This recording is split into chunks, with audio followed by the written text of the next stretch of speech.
주일학교 어린이들 너무 예쁜 말씀 볼 수 있게 돼서 기뻤고요. 아이들 중에 몇 명은 복화술을 배웠더라고요. 보니까는 입은 안 움직이는데 이렇게 아름다운 소리가 나오는지 감동적이었습니다. 잠깐 다녀가는 길에 이렇게 귀한 한빛교회의 성도님들을 말씀으로 섬길 수 있도록 인도해 주신 하나님께 감사를 드리고 귀한 강단의 자리를 허락하신 목사님께도 감사를 드립니다. 어느 아버지가 두 아들을 데리고 산으로 주말 여행을 떠났습니다. 계곡에 도착한 아버지는 아들들에게 텐트를 칠 만한 그러한 자리를 찾아보라고 말했습니다. 큰 아이가 바위 쪽으로 달려가면서 말합니다. 아빠, 여기가 좋아요. 그러자 작은 아이가 다른 데로 달려가면서 소리를 칩니다. 아니에요, 아빠. 거기는 경사가 져서 안 좋아요. 아빠, 여기가 좋아요. 작은 아이가 가리키는 곳을 바라보니 거기는 소나무 밑이었습니다. 그러자 이번에는 큰 아이가 고개를 저으며 말합니다. 아니에요, 아빠. 거기에는 송충이가 있어요. 더 나은 곳을 찾기 위해 두 아이는 산 위 더 높은 곳으로 올라갔습니다. 큰 아이가 물가를 가리키며 말합니다. 아빠, 여기는 어떨까요? 그러자 작은 아이가 말합니다. 오히려 아까 형이 봤던 그 바위 근처만도 못한 걸. 그들은 할 수 없이 다시 처음 자리로 돌아왔습니다. 그러나 바위 위도 소나무 밑도 벌써 다른 사람들이 차지해버린 뒤였습니다. 그러자 이번에는 아버지가 말합니다. 너희들 똑똑히 들어둬라. 더 나은 것은 더 나은 마음만이 선택할 수 있다. 아이들이 묻습니다. 아빠, 더 나은 마음이란 어떤 마음인가요? 아버지가 대답합니다. 장점은 크게 보고 단점은 감싸 안으면서 선택하는 것이 더 나은 마음이다. 선택, 중요한 문제입니다. 물론 이걸 선택하든 저걸 선택하든 아무렇게나 선택을 해도 별 문제가 없는 경우의 일들도 있겠습니다만은 인생에 있어 가장 중요하고도 심각한 문제들에 직면하게 되면은 선택을 잘하고 못하고에 따라서 엄청난 차이의 인생의 결과를 맞이할 수 있습니다. 사람들은 누구나 날마다의 생활과 그 순간 속에서 선택의 문제에 부딪히게 됩니다. 가정주부는 음식을 만들 때마다 재료를 선택합니다. 만약 그때 음식에 넣을 재료와 양념들이 잘못 선택이 되어진다면 그 음식의 맛은 경험해 보지 않아도 원합니다. 재료와 양념이 잘못 선택되어진 음식, 경우에 따라 아무도 먹지 못하고 그냥 쓰레기통에 버려지는 음식이 될 수도 있습니다. 인생도 마찬가지입니다. 내 자신 내 인생을 이루어감에 있어 순간순간 선택을 잘해야지 선택이 잘못되게 되면 쓰레기통에 처박히게 될 쓰레기 같은 인생이 될 수도 있는 겁니다. 오늘 본문에는 인생에 있어 참으로 의미 있는 선택을 함으로써 믿음의 영웅의 자리에 그 이름을 올리게 된 모세에 대한 믿음이 소개되고 있습니다. 오늘 여러분과 함께 본문에 나타나는 모세를 통해서 하나님이 원하시는 믿음에 대한 교훈을 좀 받아볼까 합니다. 첫째, 믿음은 거절할 것을 거절하는 것입니다. 오늘 본문의 24절에 보면 이러한 말씀이 있습니다. 믿음으로 모세는 장성하여 바로의 공주의 아들이라 칭함받기를 거절하고. 이 24절에서 중요했던 단어, 거절하고입니다. 모세는 거절하는 삶을 살았습니다. 그 다음 25절에 보면은 도리어 하나님의 백성과 함께 고난받기를 잠시 죄악의 낙을 누리는 것보다 더 좋아하고, 여기서 중요한 단어는 좋아하고입니다. 거절하고 좋아하고. 그러니까 한마디로 말해 모세가 거절하는 삶을 살 수 있었던 것은 더 좋은 것을 선택하기 위해서였다고 말할 수가 있는 겁니다. 우리는 인생의 여정에서 자주 이러한 선택의 기로에 서게 됩니다. 더 좋은 선택, 더 나은 선택을 위해 지금까지 우리가 소중히 여기던 것들을 포기하고 거절해야 할 필요를 만나게 된다는 겁니다. 자, 여러분, 모세가 거절한 것이 무엇이었습니까? 다름 아닌 바로의 공주의 아들이라는 타이틀, 명예였습니다. 물론 모든 명예가 다 나쁜 것은 아닙니다. 그러나 내가 얻고자 하는 명예가 나로 하여금 하나님을 사랑하고 섬기는 일에 방해가 되고 있다면 그때부터 그 명예는 우상이 되는 겁니다. 때로는 사랑하는 사람도 우상이 될 수가 있죠.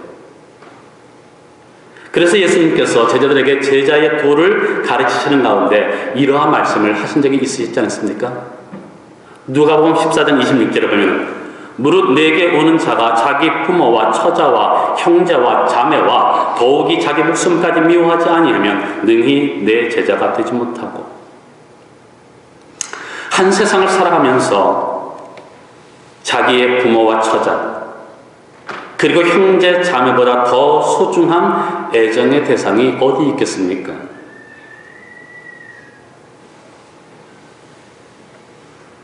아까 주일학교 나와서 아이를 발표할 때 오 목사님이 자기의 아이만 주로 사진 촬영을 한다. 그만큼 내 아이가 귀하게 여겨지기 때문에, 사랑스럽기 때문에 나오는 본능적인 부모로서의 행동일 겁니다. 사랑하는 거 당연합니다. 그들이 소중한 거 당연합니다.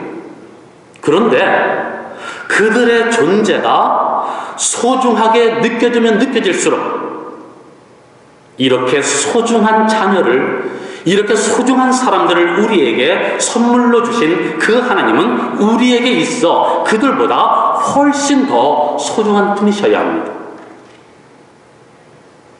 그런데 만일 우리가 이들에 대한 사랑에 빠져 이들을 주신 하나님을 소홀히 여기게 된다면 그때는 사랑하는 사람이 우상이 된다는 이야기입니다.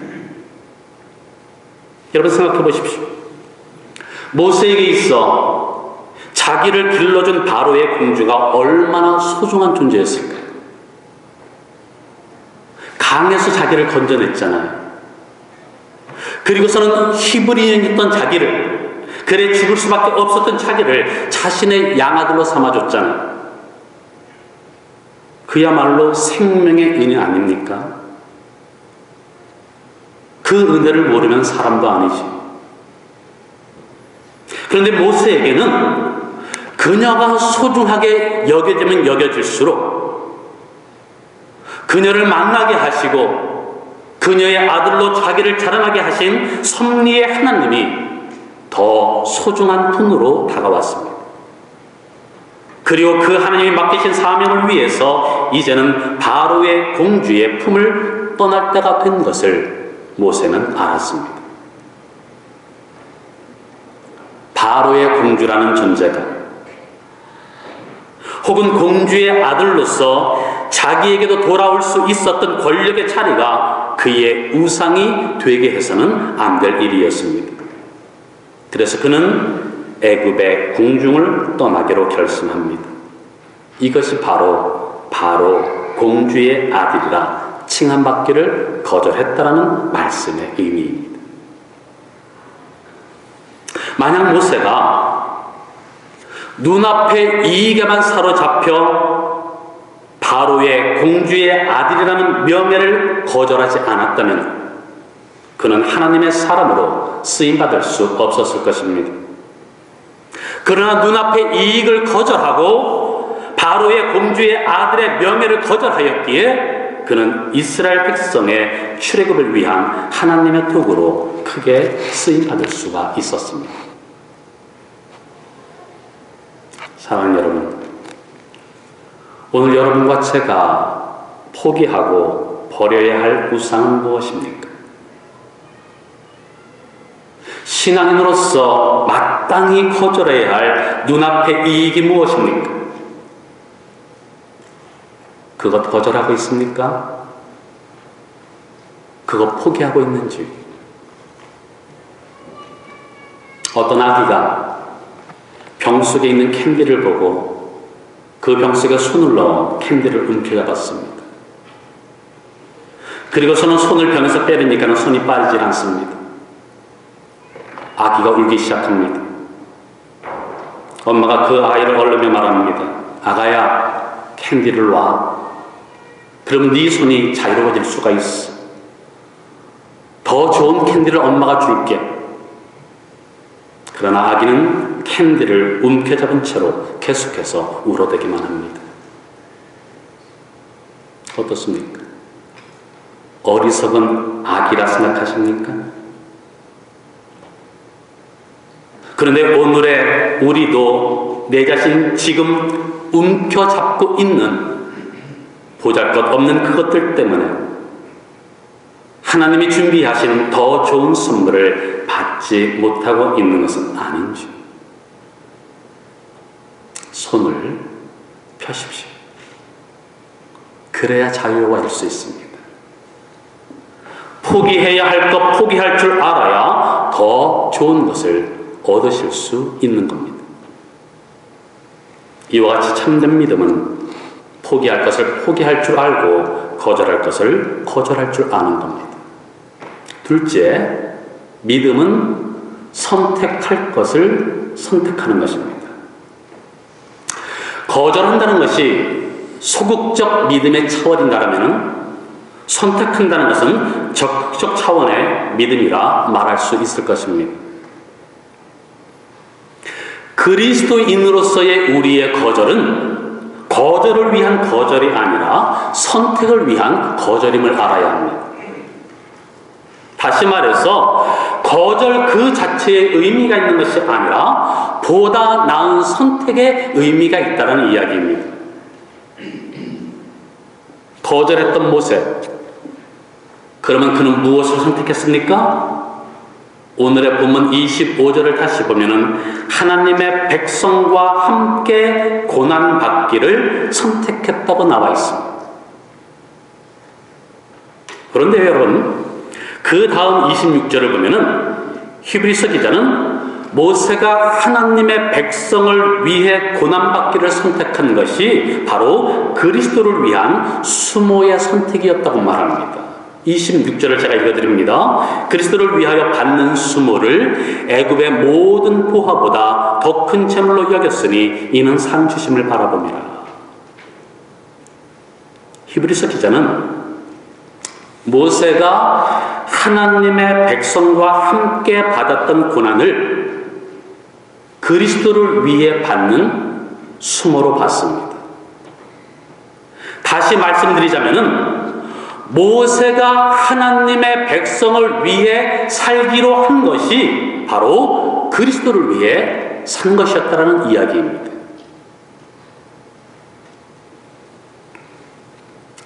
간혹 말씀이나 그 어떤 간증을 듣고 은혜를 받은 사람들 가운데 이렇게 고백하는 사람들을 봤습니다. 나도 이제부터는 주님을 위해 살겠습니다. 주님, 이제부터 주님을 위한 삶을 내가 한번 살아보겠습니다. 아마 여러분들도 그동안에 신앙생활의 경험을 통해서 그러한 고백 해보신 적 있으셨을 겁니다. 그런데 여러분, 어떻게 사는 것이 예수를 위해 사는 겁니까? 그것을 알아야 예수를 위해 살든지 말든지 할 것 아닙니까? 어떻게 사는 것이 그리스도를 위해 사는 것일까요? 여러분, 우리가 하나님을 위해 산다거나 그리스도를 위해 살겠다고 하는 것은요, 결코 추상적인 개념이 아닙니다. 하나님은 여러분과 제가 하나님이 사랑하시는 백성들을 위해 살아갈 때 그것이 바로 나 하나님을 위해 산 것이라고 말씀하십니다. 지금 히브리서 기자가 모세의 삶을 통해 그것을 우리에게 일깨워주고 있는 겁니다. 여러분이 진정 예수님을 위한 삶을 살기를 원한다면요, 앞으로의 여러분들의 남은 삶, 여러분들이 예수님을 위해 살기로 결심했다면요, 내 관심의 대상이 아닌 예수님의 관심의 대상을 여러분들의 관심의 대상으로 삼으십시오. 내가 사랑할 만한 사람이 아닌 예수님이 사랑하는 사람을 사랑하십시오. 그게 바로 모세의 삶이요, 모세의 선택이었습니다. 저는 모세가 그러한 선택을 할 수 있었던 것은 평상시 그에게 분명한 가치관이 설정되어 있었기 때문이라고 믿습니다. 자기 자신은 하나님을 위해 살기로 결심한 이상 하나님이 무엇을 중요하게 여기시는가가 모세에게는 무엇보다 중요했던 것. 그는 하나님의 깨우쳐 주심을 통해서 하나님의 가장 중요한 관심이 이스라엘 백성임을 알게 되었습니다. 그리고 그것을 알게 된 그때부터 그의 마음에는 이스라엘 백성들이 결코 타인으로 남아있을 수 없었습니다. 하나님의 사랑의 대상이 자기의 사랑의 대상이 된 겁니다. 하나님의 관심의 대상이 자기의 관심의 대상이 된 겁니다. 하나님의 긍휼히 여김의 대상이 자신의 긍휼히 여김의 대상이 된 겁니다.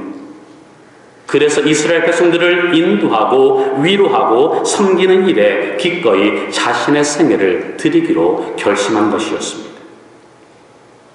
이제 모세에게 있어서는 하나님의 백성을 섬기는 일이 애굽의 모든 보화를 소유하는 것보다 더 가치 있는 일이 된 겁니다. 우리가 어떤 사람의 가치관을 알려면은요, 그 사람의 선택을 보면 알 수 있습니다.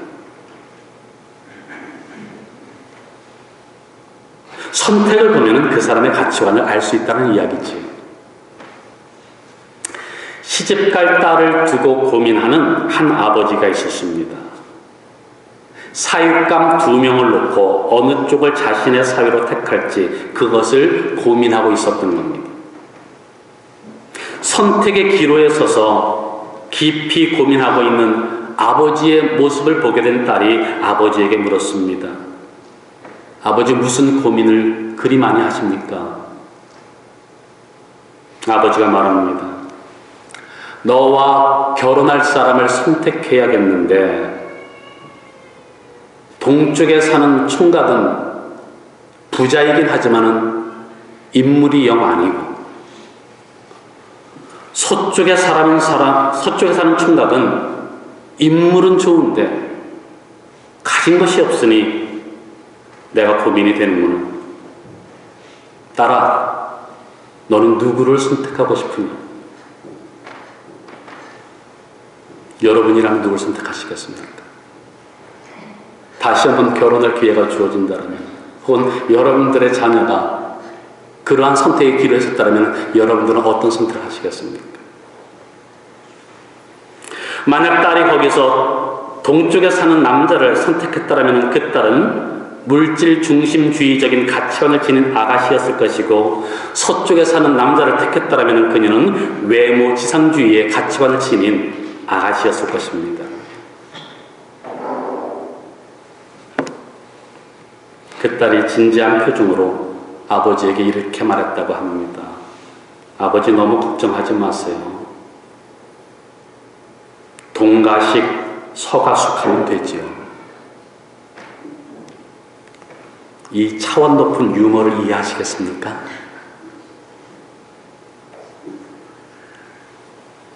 선택을 보면 그 사람의 가치관을 알 수 있다는 이야기지요. 그런데 도대체 왜 사람들은 가치 있는 인생에 대한 선택보다 죄 짓는 인생에 대한 선택을 더 쉽게 하는 것일까요? 오늘 본문 25절을 자세히 들여다보면 거기에 그 대답이 나옵니다. 도리어 하나님의 백성과 함께 고난받기를 잠시 죄악의 낙을 누리는 것보다 더 좋아하고, 자, 거기 죄악의 낙이라는 말이 나옵니다. 그렇습니다. 죄에는요, 낙이 있습니다. 즐거움이 있다는 이야기죠. 그렇기 때문에 사람들이 죄를 선택하는 겁니다. 죄 짓는 것은요, 즐거운 일입니다. 아주 기분 좋은 일입니다. 죄에는 분명히 인간의 원초적 말초 신경을 자극하는 짜릿함이 있습니다. 그래서 사람들이 죄를 선택하는 겁니다. 그러나 죄를 선택하는 사람들이 늘 간과하는 것이 있습니다.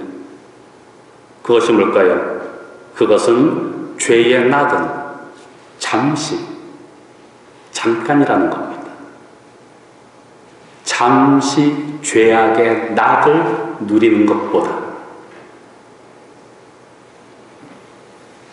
그에 비해 죄의 대가는 영원입니다. 잠깐의 쾌락이 지나가면은 죄는 반드시 우리에게 대가를 받아냅니다. 그 대가는 심판이요 영원한 파멸입니다. 그래서 그것을 알았던 모세는 잠시의 죄악의 낙이 아닌 하나님의 백성을 섬기는 고난과 보람의 삶을 선택한 것입니다. 그리스도인으로서 선택해야 할 것을 선택하십시오. 그래야 주님이 기뻐하시는 믿음의 사람이 될 수 있는 겁니다. 마지막 세 번째입니다. 믿음은 바라볼 것을 바라보는 것입니다. 한 교회사가가 이러한 말을 남겼습니다. 지나간 역사 속에서 우리의 믿음의 선배들이 고난의 삶을 용기 있게 선택한 데에는 그들에게 상급 신앙이 있었기 때문이다. 하늘의 상급을 바라봤기에 고난의 삶에 대한 선택이 가능할 수 있었다라는 이야기입니다. 그런데 이것은요, 모세에게 있어서도 마찬가지였습니다. 본문 26절을 다시 보면 그리스도를 위하여 받는 수모를 애굽의 모든 보화보다 더 큰 재물로 여겼으니 이는 상 주심을 바라봅니다. 뭘 바라봤다고요? 상 주심. 비록 바로의 궁중을 뒤로하고 그의 백성들과 함께 받는 고난을 선택한 모세였지만은 그가 그 모든 고난을 참아낼 수 있었던 비결은 주께서 상 주실 것임을 믿고 바라봤기 때문입니다. 사람의 상이 아닌 하나님의 상을 모세는 바라봤던 겁니다. 세상은 그의 그러한 선택을 비웃었지만은 하나님은 그의 선택을 영원한 상급으로 축복하셨습니다. 여러분들이 잘 아시는 바대로 우리가 오늘 본문으로 택한 히브리서 11장은 믿음의 장이라 불리어지는 장입니다. 그런데 이 히브리서 11장 전체를 여는 열쇠가 되는 구절이 하나 있는데요. 히브리서 11장 6절 말씀입니다. 거기에는 이렇게 나와 있습니다.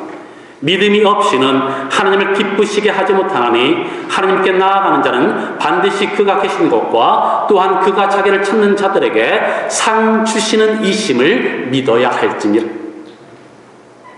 그렇습니다. 세상의 쾌락도 잠깐이고 세상에서 받아야 할 고난도 잠깐이지만은 하늘의 상급은 영원한 것입니다. 그것은 세세토록 즐거워할 수 있는 불멸의 상입니다.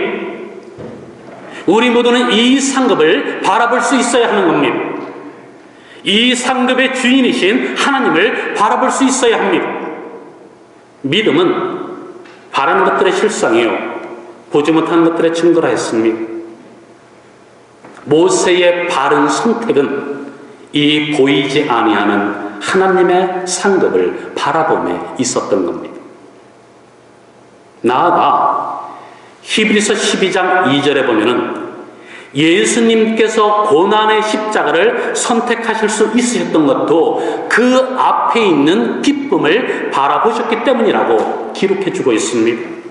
믿음의 주요, 또 온전하게 하시는 이인 예수를 바라보자. 그는 그 앞에 있는 기쁨을 위하여 십자가를 참으사 예수님께서 바라보셨던 것, 그 앞에 있는 기쁨이었습니다. 과학적 목적의 우주 탐사를 마치고 귀환하던 우주선 콜롬비아호의 폭발 사건을 기억하실 겁니다.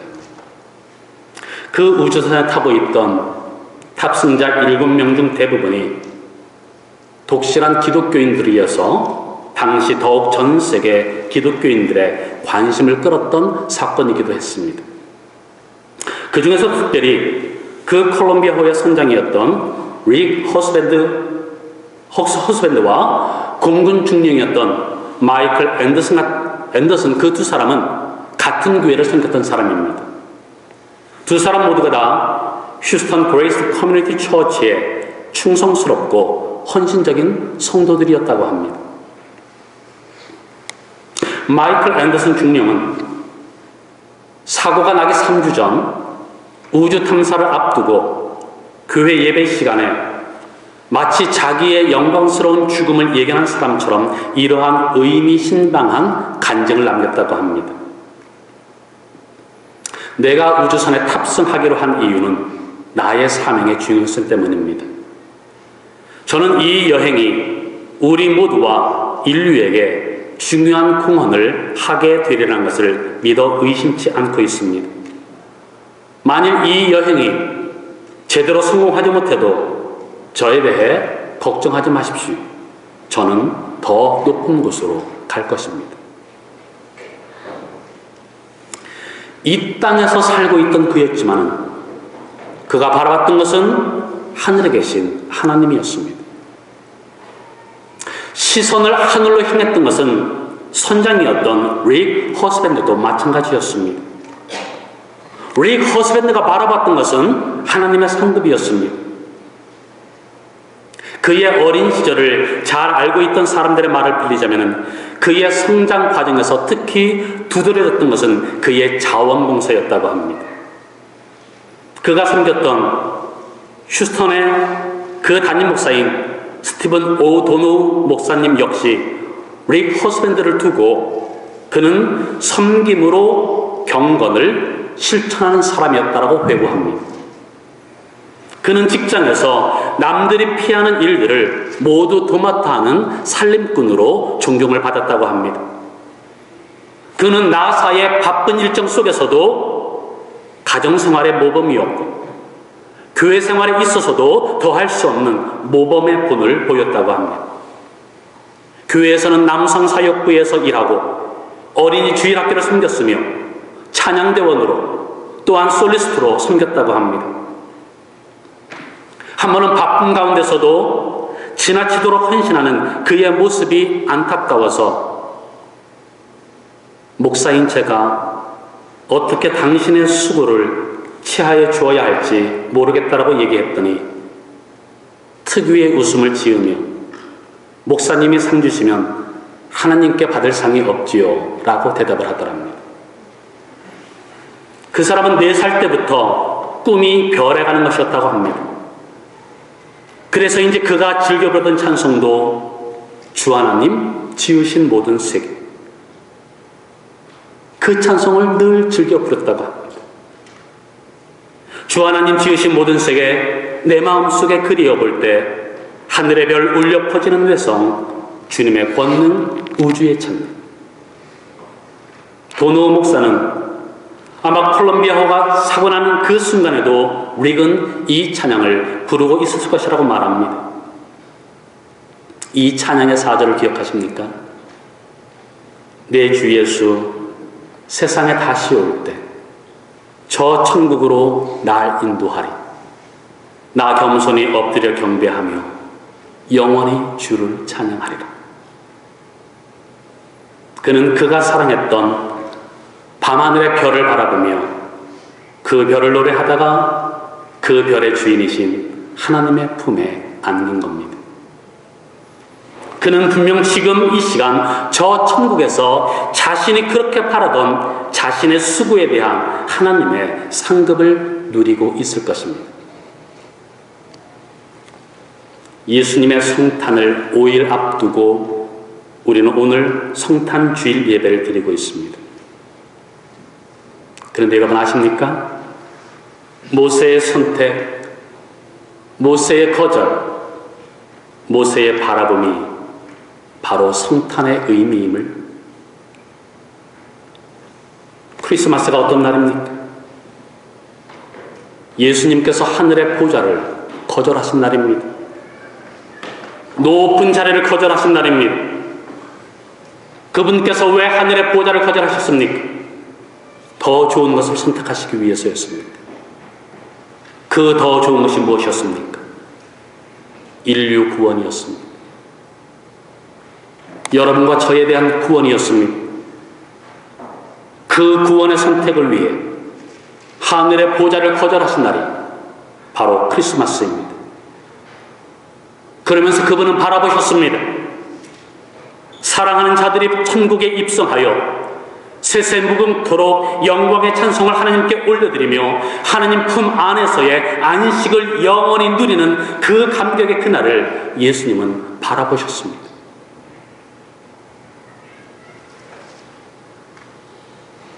사랑하는 성도 여러분, 오늘 여러분은 무엇을 바라보며 살아가고 있습니까? 하늘의 상급입니까? 땅의 쾌락입니까? 또한 여러분은 그리스도인으로서 마땅히 거절할 것을 거절하며 살아가고 있는지, 하늘의 상급을 바라보며 마땅히 거절할 것을 거절하는 가운데 마땅히 선택해야 할 것만을 선택하며 살아가고 있는지. 성탄 주일을 맞아 성탄의 의미를 되새기는 가운데 예수님을 본받아 살기로 결심한 자들로서 거절해야 할 것 거절하고 선택해야 할 것을 선택하며 바라봐야 할 것을 바라보는 여러분 모두가 되기를 주님의 이름으로 간절히 축원합니다. 기도하시겠습니다.